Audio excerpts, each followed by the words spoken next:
All right, welcome to Halitics. I'm Hal Ginsberg. So glad to talk today. It is Monday. Hope you had a great weekend as well.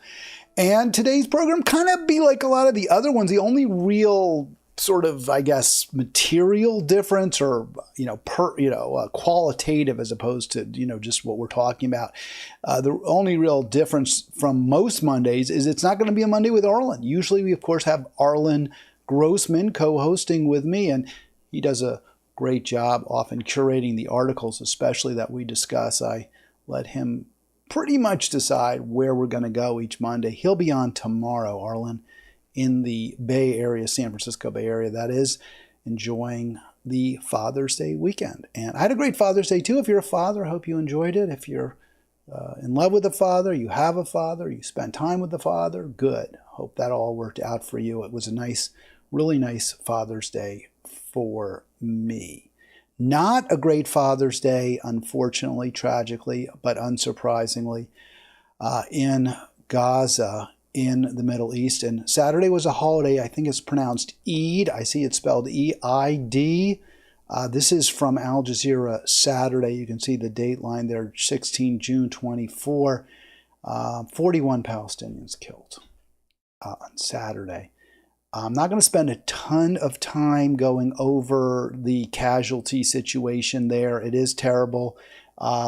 Yesterday, there were, I don't want to say just 10. Obviously, every life is precious, but surprisingly, a relatively smaller rate, at least counted so far, of 10, still over 50 over the weekend. And you do have to keep asking yourself, what's going on with that ceasefire? Supposedly Israel agreed to, at least that's what the Biden administration keeps saying, that the ceasefire was proposed by Israel. Israel agrees to it. Hamas is the stumbling block.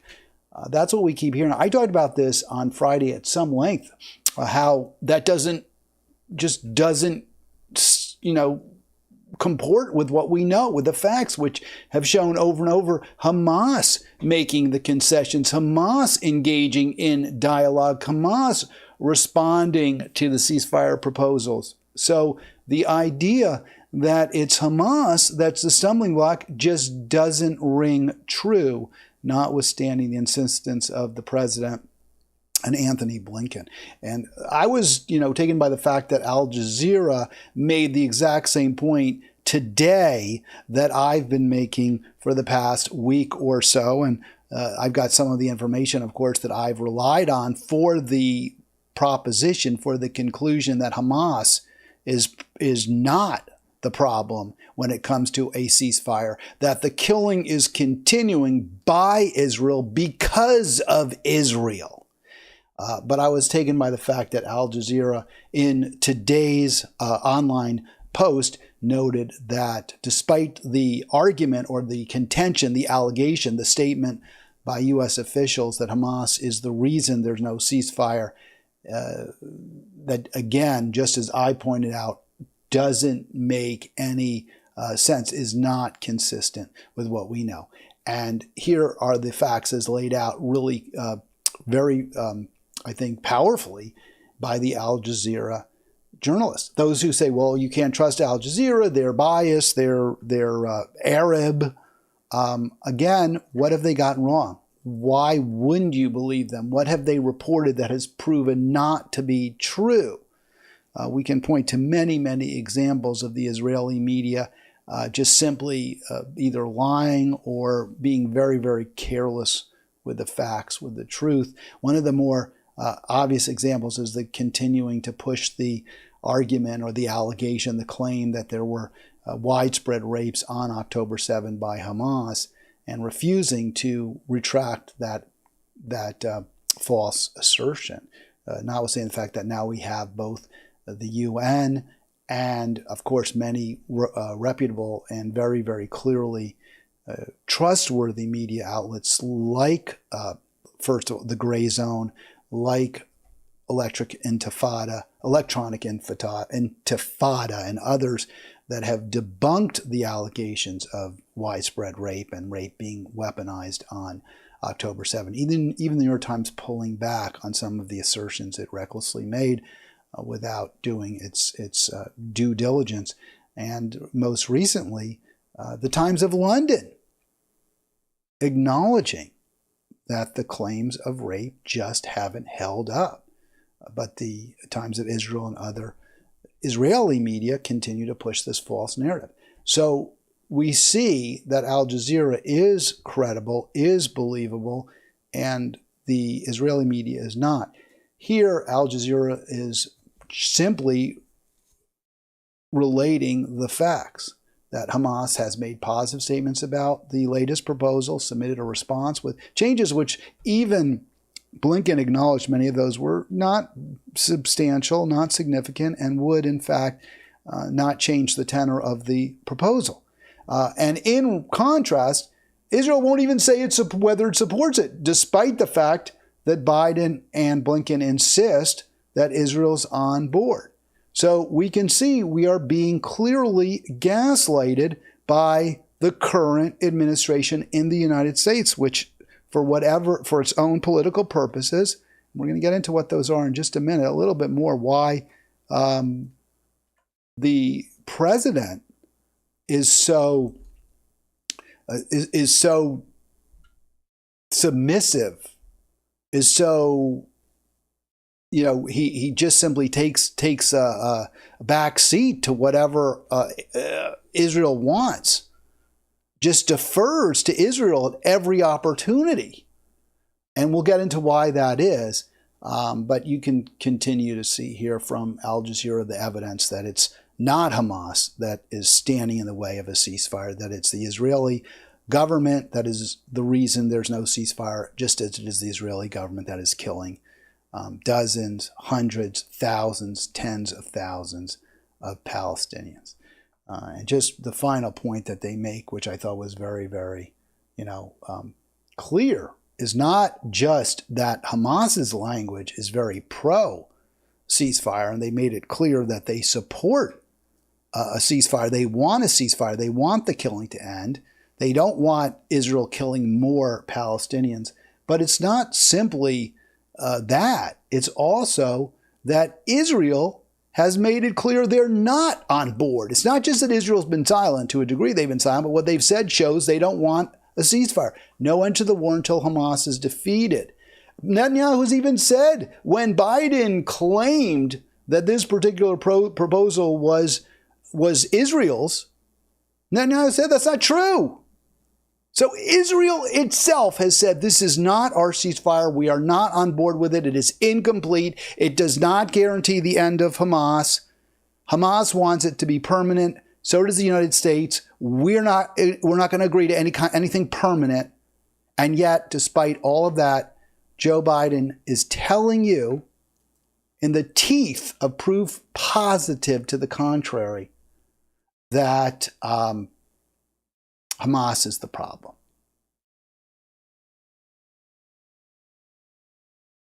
I don't know how at this point one can vote for the guy except, and I understand this is the argument all the time. Well, yeah, he's not great. Yeah, we have problems with him. Yeah, he is it will be the lesser of two evils, but Trump is the greater evil.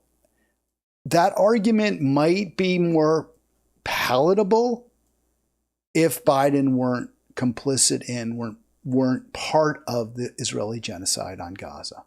And being that he has been so,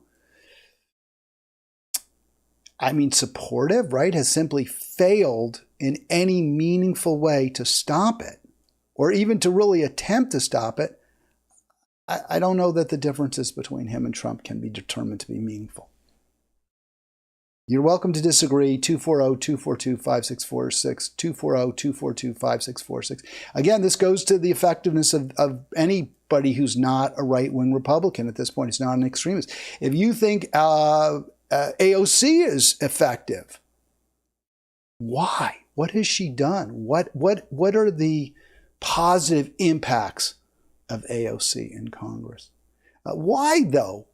Putting the problems with the Democrats, which are so obvious, so legion, aside for 1 second, why are they so problematic? Why, rather than recounting them more, why is Israel simply incapable unwilling to in any way take on Israel, to stand against Israel. And I think this interview here with Thomas Massie, this is from the Breaking Points website. You can see the BP logo. This is by Tucker Carlson, Thomas Massie, a libertarian. I've been accused of being a libertarian. I'm most certainly not a libertarian. I do not agree with libertarian philosophy at all. I think you absolutely need government to rein in rich, powerful, and violent people. That's why we need a government. It's just that simple. We need to rein in rich, powerful, and violent people, and we need to guarantee that all have enough. And that is an essential, critical aspect of a civilized society, of people being happy. So the idea that I would support libertarianism is absurd on its. I don't know how anyone could think that. But I do respect one aspect of the libertarian movement. They are pretty consistently pro-peace, much more so in many cases than I've seen progressives, self-described progressives. Here's Massie with Tucker. Is there any other Republican who has your views on this?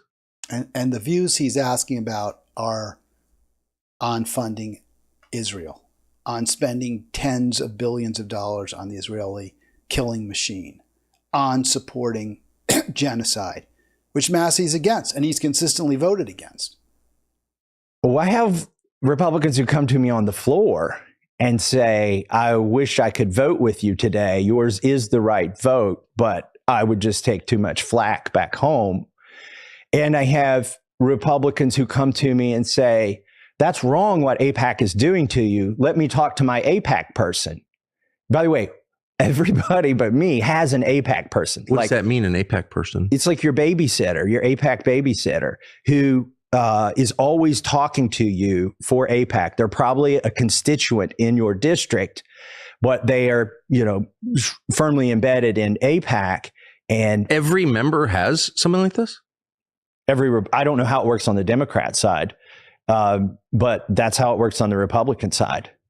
And when they come to DC, you go have lunch with them, and they've got your cell number, and you have conversations with them. So I've had that's absolutely crazy. I've had 4 members of Congress say, "I'll talk to my AIPAC person," and it's literally what we call them, my AIPAC guy. I'll talk to my AIPAC guy and see if I can get him to, dial those ads back. Why have I never heard this before? It doesn't benefit anybody. Why would they want to tell their constituents that they've basically got a buddy system with somebody who's representing a foreign country? It doesn't benefit the congressman for people to know that, so they're not going to tell you that. All right, it's really terrifying. I mean, and those who say, well, we're going to lose our democracy if we elect Trump, we clearly don't have one. There's an AIPAC minder for all but one Republican Congress member.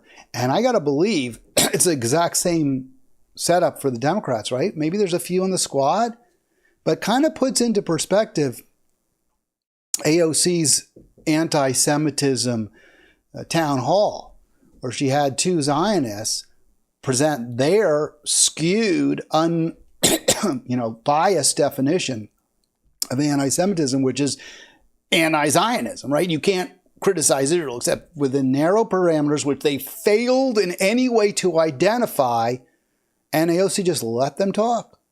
So it really does tell you what our government is right now. It is an appendage of Israel. And that's terrifying. This is what, there are a few exceptions, right? I guess AOC isn't the worst. Omar, Rashida Tlaib. But even many so-called progressive or liberal Democrats, was talking to a friend of mine about Jamie Raskin, and he said, hey, he's a Zionist. So either he agrees with AIPAC or he's bent his knee to AIPAC. These folks are terrified of losing to AIPAC. And, I understand that. I get it. I get the power that this organization wields. But then shouldn't the Democrats be united against AIPAC? Shouldn't they have circled the wagons in support of, this guy who's right now facing a really very extraordinarily well-funded, powerful opposition to his remaining in Congress. And, look, again, Jamal Bowman, not my favorite necessarily. I watched him debate the AIPAC selected choice, the hand-picked, recruited AIPAC guy, George Latimer. And I will say, when I watched that debate, I have a renewed respect for Bowman. I thought he did a nice job. I thought he made a lot of really strong points. I'm very, very upset that he's probably going to lose. And I'm also extremely upset with most Democrats for simply... Look, Hillary Clinton endorsed this guy, endorsed Latimer. Hillary Clinton, the person that I've been told over and over I had to vote for in 2016, or my failure to vote for her makes me a Trumpanzee or something, she voted for Latimer. She's endorsed Latimer. She probably has voted. I said vote. The election hasn't happened yet, but she probably has endorsed it. Probably has voted for him. Voting has already started in New York, and she is a New York resident, so she probably has voted for him. But she certainly endorsed him. She's certainly carrying water for AIPAC in this race, and it's terrible. I don't. What else are you going to say?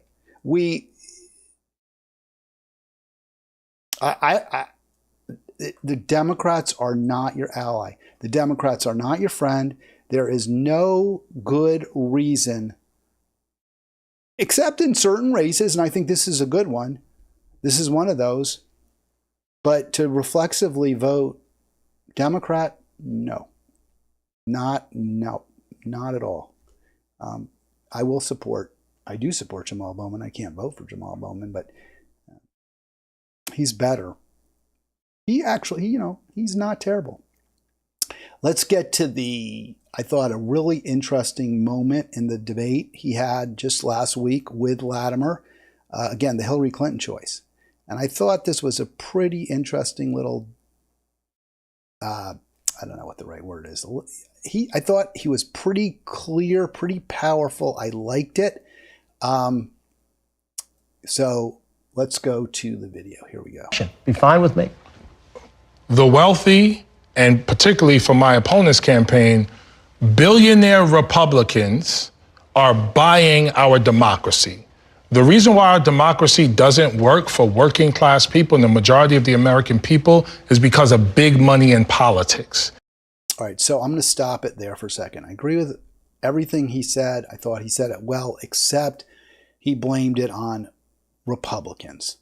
And this is kind of a Democratic meme now. It's the Republicans are effing our primaries, getting involved, putting people like George Latimer in, replacing the progressive Democrat, or trying to replace or get rid of or scare, intimidate progressives like Bowman, who are the true Democrats, with people like Latimer. George Latimer is a Democrat. He's always been a Democrat. He is just as much what the Democratic Party is right now, or even more what the Democratic Party is now than Jamal Bowman. AIPAC is not a Republican group. Yes, they have tremendous influence over the Republicans. And I understand, I was told, and I believe this, that more of their donors are registered Republicans. But there are plenty of registered Democrats who give big money to AIPAC. David Trone, Democratic Congress member, centrist Democrat, arguably center left Democratic Congress member, is a dues-paying member of AIPAC. It is simply not accurate. It's fundamentally untrue for Jamal Bowman to blame Republicans or Republican donors for the ascension of George Latimer. The Democratic First Lady, Hillary Clinton, endorsed George Latimer. She was the Democratic nominee for president. She endorsed George Latimer. The Democratic establishment prefers George Latimer. So for Bowman to say this is the Republicans rat effing in our primary isn't true.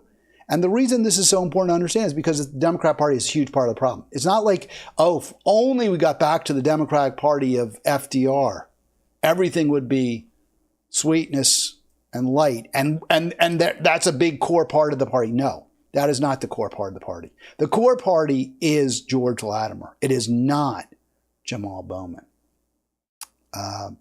And unfortunately, the progressive wing of the Democrat Party is utterly incapable of dealing with this fact, of addressing it, of saying, and what they should be saying is we have to take back we have to just, take control of this party. They don't do it. They can't do it.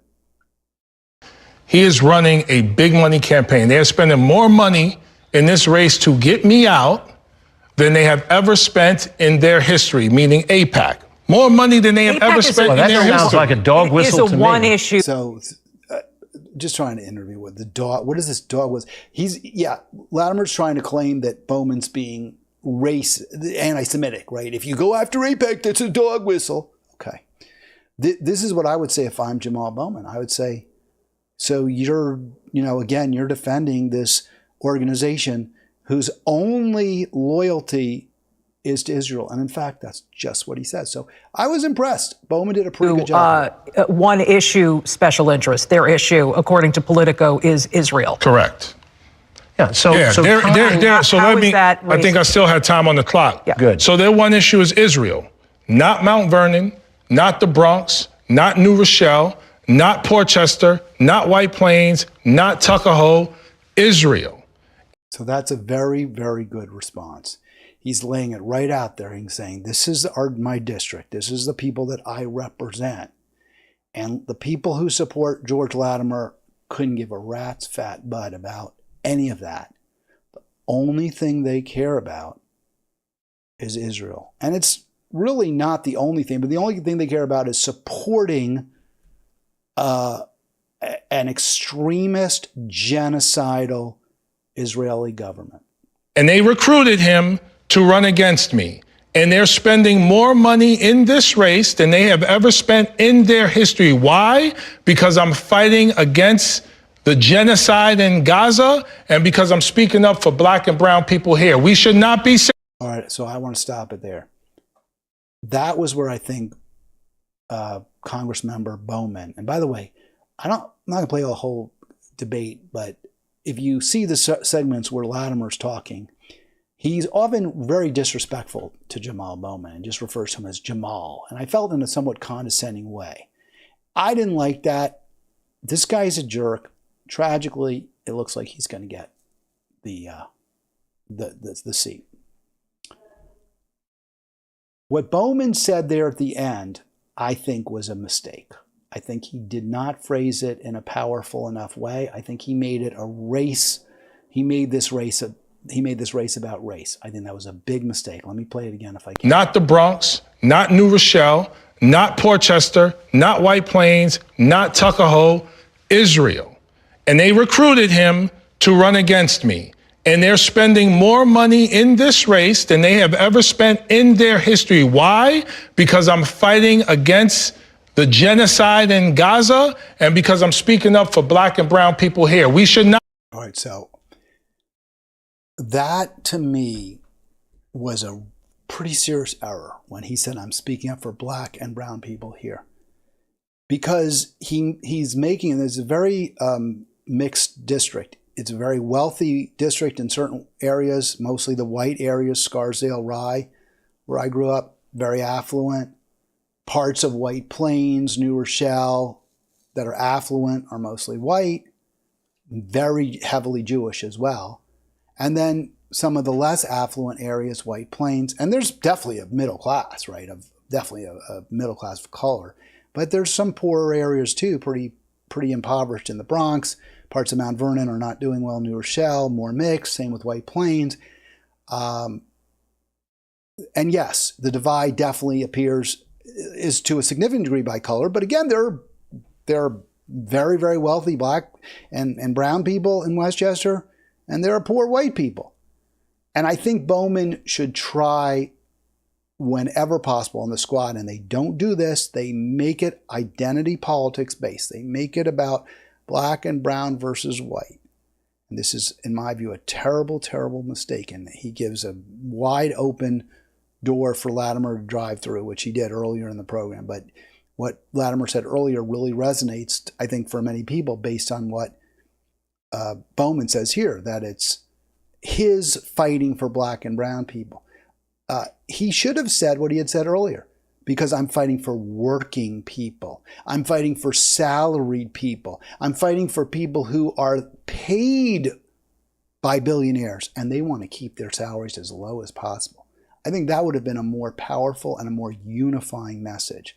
I think the message that Bowman put out there is divisive, and it's unfortunate because you're losing a really, really powerful, to a degree, he lost a very, very powerful comment, which was, hey, I'm for Mount Vernon and New Rochelle and White Plains and Scarsdale and the Bronx and Rye, and this guy's for AIPAC. But instead, Bowman's pitting Scarsdale, White Plains, Rye against other districts. I don't think that was a good call. And I say this because I want progressives to win. I want progressive values to win, and I want them to unite folks across class lines, not divide us by color lines. Not be sending billions of dollars to another country to commit genocide 30 seconds while we are as well. struggling to live day to day right here in this district. Thank you. All right, that was a very strong what he said there at the end. And again, I think the only weakness was when he brought race into the conversation. And let me give you a good example of why that was problematic. Because earlier, when they were discussing this almost identical issue about AIPAC, and it was AIPAC that came back to it, Latimer responds to that claim that AIPAC is racist. Latimer. I don't support the unjust war. I support that there be a peace process and not a concession that leaves Hamas strengthened by this process. You made a comment about AIPAC, and I think it's important to understand. Organizations have supported Hakeem Jeffries, Grace Meng, Greg Meeks, Adriano Espaillat, Richie Torres. These are all congressmen of color. These individuals are supported by the same people that he says are racist. That's clearly a contradiction to his assertion. And when he asserts this, he's doing it for political reasons. They also support 109 insurrectionists. Just because you have a few black friends doesn't make you anti-racist. Thank you. All right, so that just was a weak moment, no question, for Bowman. I mean, AIPAC, honestly, they want Israel to get billions and billions of dollars in military support. And they don't care what color you are if you're going to vote for it. And they don't care what color you are if you're not going to vote for it. What they want is they want reliable people who will always answer their cell phone calls. They'll always be there for their reminder, always vote the way they want, the way Bibi wants. And that could include Richie Torres. That definitely includes Hakeem Jeffries. Hakeem Jeffries, one of the points that Massey made in his discussion with Carlson, which I didn't play, is how important it is for AIPAC to have, quote, fact-finding, unquote, missions to Israel, to take Congress members to Israel. And this is something that Hakeem Jeffries does. This is something that Mayor Adams in New York has done. They are tickled pink that there are black politicians who are on board with their policy. And I don't really think it's about being racist or anti-racist. It's about, do you support Israel? Period. End of story. What Israel wants. Do you ever question Israel? Do you ever say no to Israel? Do you ever even make a mildly critical argument against Israel? That's what AIPAC cares about. And if AIPAC supports Richie Torres and Hakeem Jeffries and, Meeks, people like that, and they're not good people, they're bad people. They shouldn't get the support of you. You shouldn't support them. But again, it's not race. It's policy. I think this is where Bowman goes off the rails a little bit. But this is what progressives do. This is how progressives campaign. And race is powerful. It can get people to vote, often for candidates who are robbing them blind. All right, so a couple more stories I wanted to get to. We got about 25 minutes, 30 minutes left. And I called this live stream today, it's the top marginal tax rates stupid. So much of our politics is now compromised because they're billionaires. What Bowman decries is fair. It's accurate. It's the billionaire class that's behind, our unequivocal support of genocide. I heard an interesting point that back in the early 80s, Ronald Reagan actually said no to Israel. He said, no, you can't bomb Hezbollah or whoever was Hezbollah. I think it was Hezbollah, but you can't bomb southern Lebanon. You can't do it to Israel. We know you want to go in there and you want to take out whatever the cell is, but there's just going to be too many civilian casualties. You're going to kill too many Lebanese. We're not going to let you do it. And if you try, we're going to take our support from you. So this was Ronald Reagan in the early 80s. What was different? AIPAC didn't have billion-dollar donors. And why not? Because we didn't have billionaires back then, or not nearly as many. There were a few, but a very small number of billionaires. And why? Because we had top marginal tax rates still in the 70s. You just could not accumulate that much money, except in very, very rare instances, with top marginal tax rates at that level.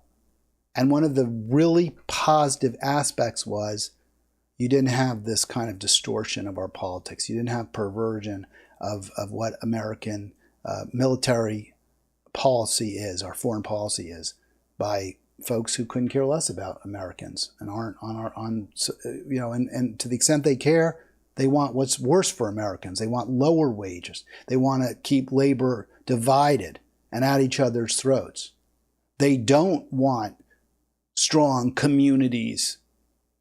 They don't want a vibrant middle class of small business owners. They want complete control. A big reason we don't have that anymore, the reason we don't have that anymore more than other, is massive wealth concentration, because we no longer have anything near the kind of top marginal tax rates we want. And we can see this. I saw this article. I thought I'd throw this into the mix from the New York Times just from last month. What do students at elite colleges really want? And I love the way the New York Times does this. I mean, it's just so transparent. Like, they try to separate, these are different. Our college students are different today. The character has changed. It used to be that we had these more public-spirited, more generous college kids. Now they're just all in it for themselves. And they don't even think sellout is an insult. Well, I don't think human nature changes that much over time. People are people. We evolved over millions of years. Our preferences evolved with us over that time period. A few generations don't change our inner core. But the environment has changed very, very significantly. We live in a meaner world. We live in a crueler world. We live in a world where if you don't have a pretty good chunk of change, your life is probably going to be lousy, even in the United States. We live in a world where you can go to college and run up enormous debts that could hound you until you die.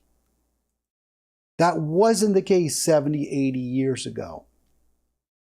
And the article by the Times, and that's why, in my opinion, more than any other reason, we are seeing this greed by college graduates, this complete renunciation by so many of any, kind of public-minded or public-spirited career. It's not like this is brand new. We all, lots of people were like this, but the rewards weren't so great. And the penalties, if you didn't make 6 figures, 7 figures, weren't as high. They do allude to that. One graduating senior who passed on a full scholarship to another school told me that he felt immense pressure to show his parents that their $400K investment in the Harvard education would allow him to make $1 million a year. My understanding is if your family makes less than 6 figures, you get into Harvard, you don't have to pay tuition. I could be totally wrong. That's my understanding. They don't charge tuition. And I heard Brianna Joy Gray interview a man who said that. He said, yeah, I don't have any debt, any tuition debt. He might have a little bit of debt. I don't think he said he had no debt, maybe very, very minimal debt. So these incredibly well-endowed universities, Harvard, Stanford, others, it's not even that you will necessarily have a debt. But 400,000's a big chunk of change, right, for 4 years, and that's how much it costs. They still put that in. They didn't put that in the stock market. If they put it in the stock market 4 years ago, probably were worth $1 million. So it was much more expensive to go to Harvard today than it was in the 70s and 80s, relatively more expensive. And the rewards are so great if you hit the jackpot, much greater than most people could have ever anticipated when they graduated in, say, 75 or even 86 when I did, although that was the time when wages were really, really starting to go up. So yeah, he's going to go work for Blackstone. And I love this. This is, again, such poor journalism in my view, although you see it everywhere. He believes he will learn and achieve more in 6 years than 30 years in a public service organization. So I guess achieve means make more money, right? And I'm sure that's true. I'm sure at Blackstone he will bank a lot more, maybe more than he would if he went into some sort of nonprofit. That's probably true. I don't know that he would learn more, maybe learn more how to make a boatload of money. Does he, I mean, that term believe, I would say says he will learn. And I would ask him if I were the journalist, well, what are you going to achieve? What are you going to achieve in 6 years at Blackstone that you wouldn't achieve in 30 at a nonprofit if that were your option? The big reason, the big factor I mentioned again, it is, of course, the costs of not hitting the jackpot today as well, which are tremendous, much greater than they were in the past. There's no safety net. There's really not much of a middle class. It's not like these people maybe need a safety net, but, you know, in the past, you go work, you could be a teacher, there are many ways you could be a professional, live a decent middle class life. That just isn't the case now. You go into tech, you go into finance, you go into maybe law, and you get richer than your wildest dreams. Otherwise, you struggle your whole life, perhaps. And the biggest increase, the biggest change, because remember what I said, I don't think human nature has changed. I don't think students' DNA has changed. What's changed is now you have many more people saying they want to become very well off financially. This happened between the 70s and the 80s. But are the students themselves different? Or is it the environment? And of course, I would argue, as I have, it's clearly, unquestionably the environment. Let me get that chart up for you in a better fashion. So here we go. I don't know why that chart didn't look better. So this is the top marginal income tax rate.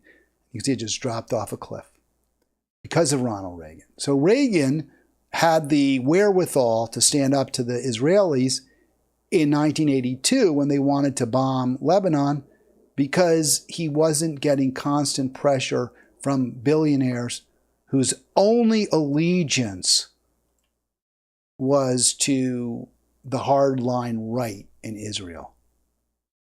But because of Reagan's policies, which many Democrats supported, voted for, massive tax cuts for the rich, now, and you can see it right there, Israel has far more power, far more influence. The Israeli lobby, the pro-Zionist lobby, is so much more influential today than it was 40, 50 years ago.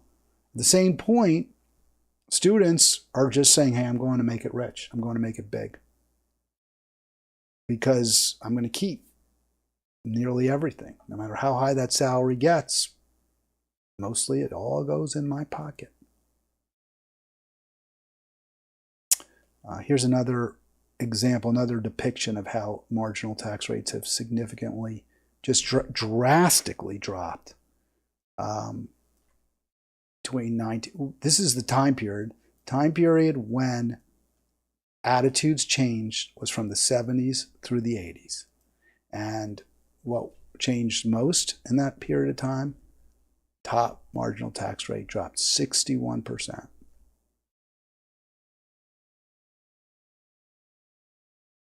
It's pretty clear what we need to do differently.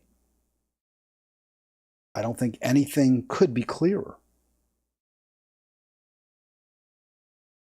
So again, this will be an exhortation that you vote for if you live in New York State and you support, and you live in that district, whatever, Westchester or the Bronx, and Jamal Bowman is your Congress member. As much as I have issues with Bowman, it's not my favorite, he's not my guy in certain areas, I'm all for him at this point. Let me just play one more video. Let me play a little more from his debate, why I think he's the right guy in that race. He hasn't fought hard enough. He voted for Hakeem. I know all the negatives. He pulled that fire alarm, which was not a good look. He voted for Hakeem Jeffries to be the Democratic leader, which was a terrible thing to do. There's a lot of reasons to have your skepticism about Jamal Bowman, but he's up against an AIPAC guy. Just, you can see me scrolling forward, I guess, on the screen there. He's up against an AIPAC guy, which obviously makes him the better choice. And he's not really the lesser of evil. He's got some good instincts. So here's Bowman. Court dates that they have, help them with legal representation, and just to help them get off to a good start. Okay. Thank you, candidates. We're going to move on to taxes. Mr. Latimer, you told the Journal News, quote, "I am not signing on to raising taxes. And there are revenue streams that the federal government has that do not directly relate to raising income taxes.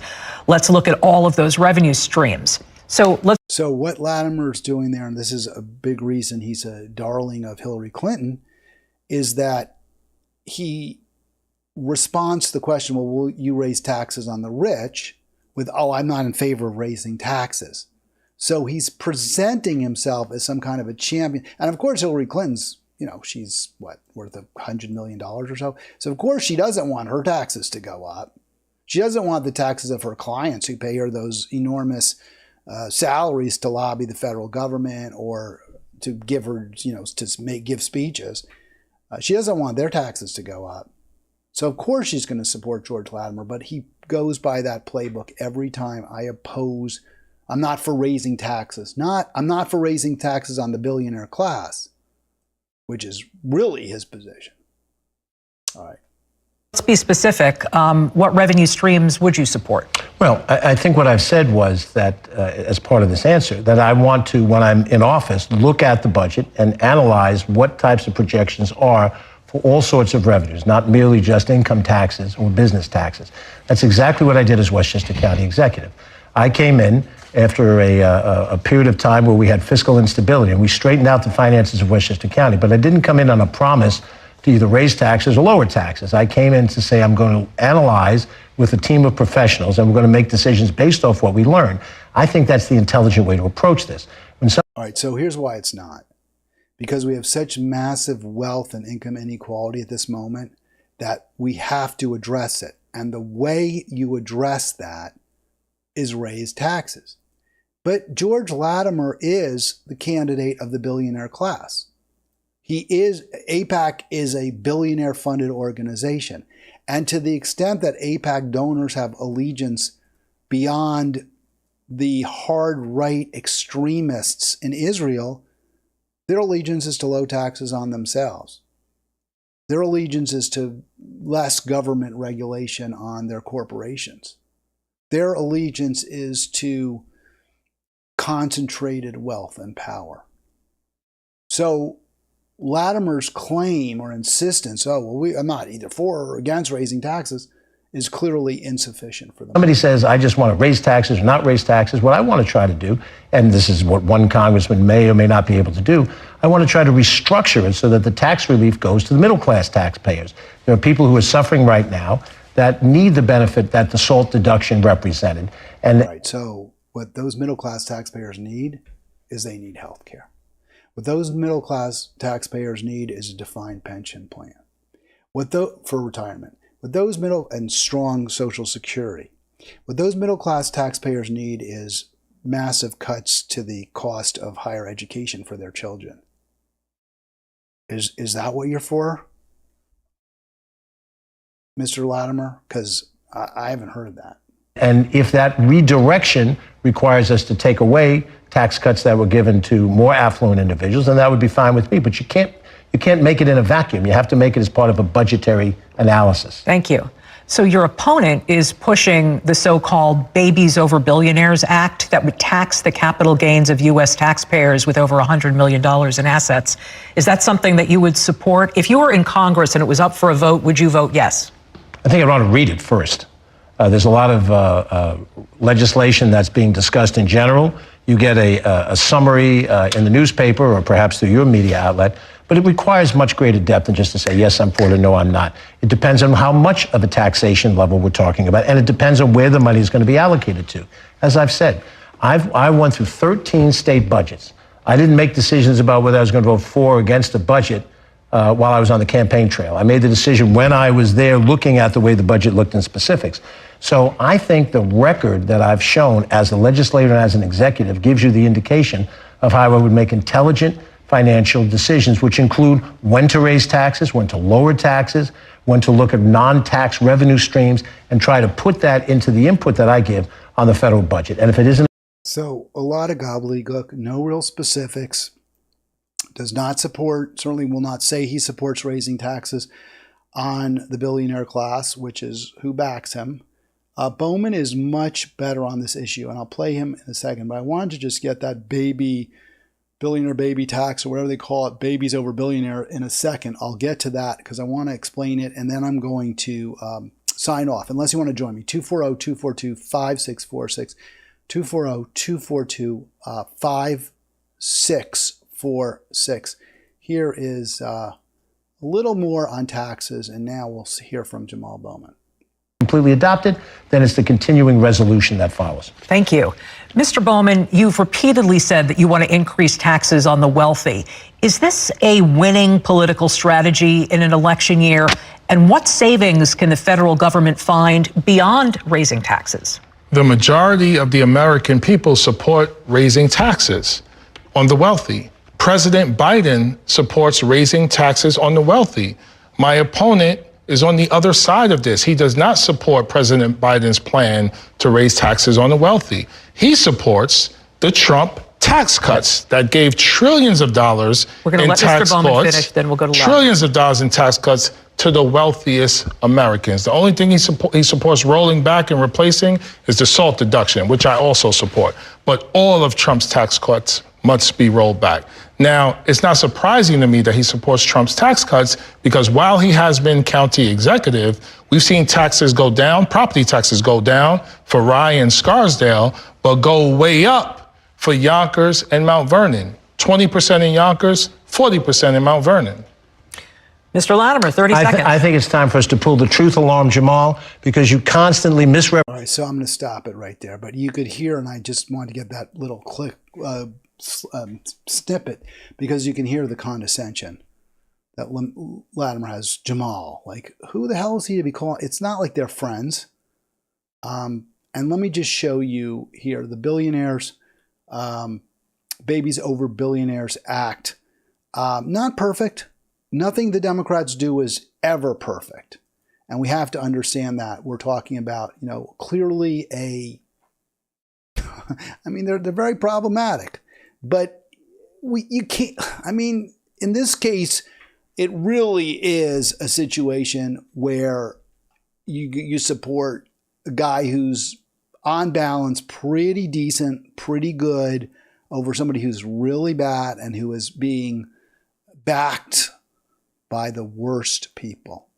I'm not a Bowman lover, but no, we can't let AIPAC win this. The problem, and for those who say, well, if you don't vote for Biden, then you're letting AIPAC win the presidency. My answer is AIPAC's already won the presidency. Biden's doing everything AIPAC wants. Biden hasn't held any meaningful shipment of arms to Israel whatsoever. He continues to send the weapons over. And he's blaming Hamas falsely, unfairly, wrongly for holding up the ceasefire negotiations. Here's what Bowman is supporting. Annually tax 30% of unrealized gains of ultra millionaires. I think that's over $100 million from publicly traded capital assets. I actually like that a lot. So in other words, you have all this stock in Amazon or something that you never sold. You're actually going to get taxed 30% on that each year, right? I mean, I assume if there's no unrealized gain over the year, like if your stock value declines 1 year, you don't pay tax on it. But you still have to pay taxes on the what goes up, even if you don't sell it. I think that's a very reasonable solution. Tax 50% of unrealized gains of private capital assets at prevailing long-term rate. Okay. Every 5 years. So unrealized gains of private assets. These are tough, but if you're talking about over a billion, 100 millionaires, that's a lot of money. And then I love reporting, annually audit filers reporting in excess of $100 million in assets. Absolutely. All those super rich people should be getting audited every year. All right, that there's my little program for pretty progressive Democrat, Jamal Bowman. Not perfect by any means, but better than the alternative, George Latimer. I'll be back tomorrow. It will be a Tuesday with Arlen. And I hope to hear from you then. If not, obviously didn't hear from you today. 240-242-5646.